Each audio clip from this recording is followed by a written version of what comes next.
Back in August of 1936, the Spanish Civil War was just getting started. For the Nationalist forces coming up from the south, the strategy seemed simple, at least on paper: a lightning-fast strike to take Madrid and end the war quickly. But the campaign that unfolded, ending in the incredibly brutal fight for Badajoz, didn't just challenge that strategy, it completely broke it. It changed the entire course of the war. So, let's dive into the military analysis of what happened. Now, everything we're going to discuss today is based on one specific source: the incredibly detailed operational history put together by Colonel F.J. Victor Rodrigo. We're sticking strictly to his research because it allows us to look at these events with a clear academic focus, just as they happened on the ground, without getting lost in later narratives. All right, so here's how we're going to break this down. First, we'll look at the order that kicked off the race to Madrid. Then, we'll track the initial advance as it moved out from Seville. After that, we'll focus on Mérida, a really key objective. Then comes the main event, the assault on Badajoz. And finally, we'll unpack the massive change in strategy that came out of it all. So at the very beginning of this campaign, everything, and I mean everything, was about one thing. For General Franco, the only priority was getting to Madrid and getting there fast. That sense of extreme urgency was the bedrock of this whole operation. And here you can see it, the actual order, signed on August 1st. That set the whole thing in motion. It tells the columns under Asensio and Castellan to head north from Seville, with Madrid as the ultimate prize. But you know, this wasn't just a plan, it was a huge gamble. It was based entirely on one single assumption, that the enemy was disorganized and wouldn't be able to put up a real fight. The goal was what they called a guerra relámpago, a lightning war. This idea of a lightning war was absolutely central to their whole way of thinking. The Nationalist command was completely convinced that their professional troops would just shatter the morale of the Republican militias. They expected defenses to collapse and towns to fall one after another. And for a little while, every easy victory seemed to prove them right, building this really dangerous sense of unstoppable momentum. And so they were off. In those first few days, the plan looked like a stroke of genius. It was a textbook example of that lightning war concept working perfectly, all defined by just incredible speed. Just look at this map. It really tells the story. Asensio's motorized column leaves Seville on August 2nd, and their progress is just stunning. Yeah, they hit some blown bridges and ran into a few small ambushes, but those were just minor headaches. By August 5th, they'd taken Fuente de Cantos with barely a fight.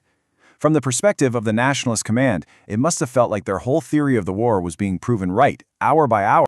Think about that number for a second. 200 kilometers in just 8 days. It's a pretty stark way to measure the incredible speed they were setting.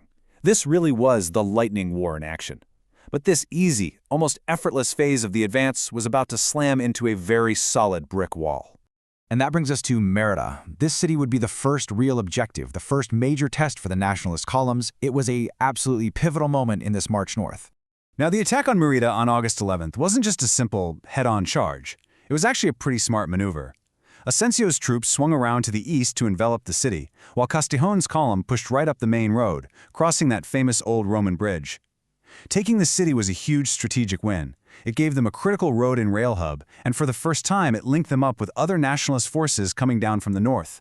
But most importantly, it left the city of Badajoz completely cut off and isolated. Which leads us right to the climax of this whole campaign, and really the core of our analysis today, the assault on Badajoz. This battle would become the crucible where the entire initial strategy of the war was not just tested, it was completely melted down and reforged. Badajoz was a seriously tough nut to crack. I mean, just look at it. This was a classic fortress city, surrounded by these old but very thick walls, a castle overlooking everything, and outer forts like Picurniña and Pardileras. Now, the fortifications were ancient, sure, but they were still a massive obstacle, especially for an attacker like Lieutenant Colonel Yagüe, who was working with very limited artillery and air power. The assault on August 14th was just savage. It came in two main thrusts. Down in the south, Castellan's V Bandera broke through the Puerta del Pilar around 10:30 in the morning and got into the city. But the main attack, over on the east at the Puerta de la Trinidad, was an absolute slaughterhouse. Asensio's IV Bandera of the Legion was thrown at the walls and beaten back again and again.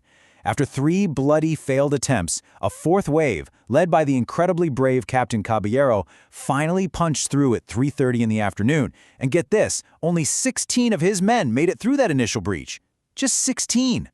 And this quote here and just perfectly captures what came next. It says, "The fighting continued in the streets until nightfall."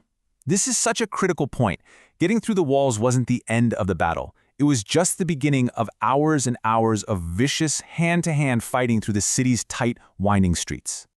The price of this victory was just staggering, especially for the elite attacking troops. The Nationalists took 285 casualties. And you have to remember, these weren't just any soldiers.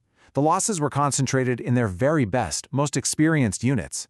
The IV Bandera, the one that led that hellish assault on the Puerta de la Trinidad, lost 106 men by itself.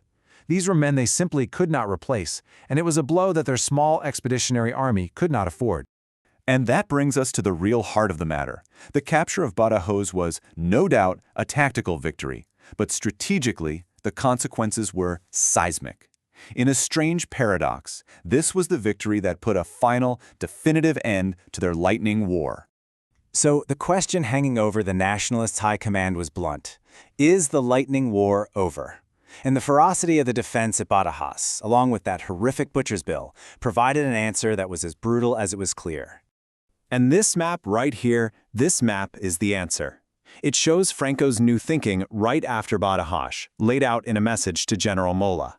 The whole idea of a single, mad dash for Madrid, it's gone. What you see instead is a much slower, more careful, phase-by-phase advance. First to Oropesa, then to Talavera, then to Mérida. The bold sprint had been replaced by a cautious, grinding march. The lesson they learned is probably best summed up by Franco himself in his own words. Today, a well-defended town can halt in advance. That was the bloody lesson of Badajoz.